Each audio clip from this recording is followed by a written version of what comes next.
What the was that? I do not even know where to begin with Zandvoort. Oh, first of all, my prediction aged like milk. I'm slightly concerned that today's Dutch GP is going to be an absolute snooze fest because I'm worried. Yeah, major clown behaviour from myself. Yeah, that race completely exceeded expectations. It was fantastic, I thought. Did get damp conditions to start off with. Something else I got wrong. Stupid weather app. That being said, the damp conditions led to absolute chaos. Started off with heartbreak for the Orange Army anyway. Pretty much anyone this weekend. Pretty much every man, woman, the dog, the gerbil was supporting Max Verstappen. Bearing in mind that Max is arguably the king in wet weather, he bottles it on lap 1. Spins straight into the wall and we get a red flag. Look, I'm not a Max fan, but I do have a heart. It's his last Dutch GP, want him to go out in style, not into the barriers. By the way, what about the spin from Bortolo just behind him? How Hulkenberg's managed to avoid that, I do not know. Godlike reflexes, it was crazy. Thank goodness that weren't a horror crash, because that could have been terrible. I predicted we'd barely get any overtaking.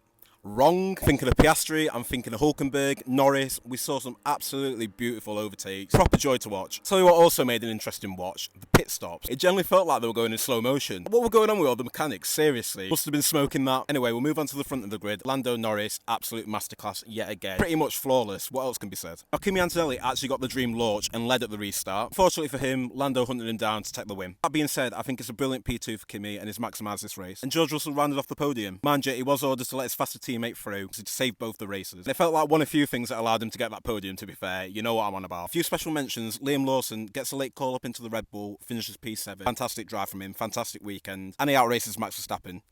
Hulkenberg in P8 for Audi. That's back-to-back points finishes. Come on, the boy. Brilliant stuff. Fernando freaking Alonso P9. Wow. Finally points in the Aston Martin that's looked like a tractor all year. Oh, and Yuki Tsunoda, so close to points. So many people predicted him dead last. Put some respect on that guy's name. Then we go on to Ferrari. As a Lewis fan, I really didn't want to go there, but it's made my blood boil yet again. What is Charles Leclerc doing? Now listen, part of me gets it. It's within the racer's DNA, and he's not the first person to do it either. We completely ruined Lewis's chances of getting a podium, and he compromised his own race as well. For me, it's completely on Ferrari management. Like, where's the authority? Toto Wolff would have shut that down straight away. Just saying, in a heartbeat. Anyway, the main take from all this is that I clearly know nothing. You should all unfollow me because I talk absolute